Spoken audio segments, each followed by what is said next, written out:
Kinagigiliwan online ang isang fur baby na obedient sa pagiging well-behaved habang nasa loob ng simbahan.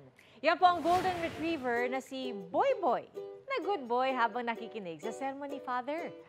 Ayon sa kanyang fur parent na si Marie Mejes, wala silang ibang mapag-iwanan kay Boy Boy kaya kay Father Franco muna nila ibinilin ang alaga.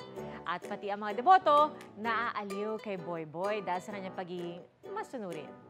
At take note, nakatanggap na ng basic obedience training si Boy Boy. Wow!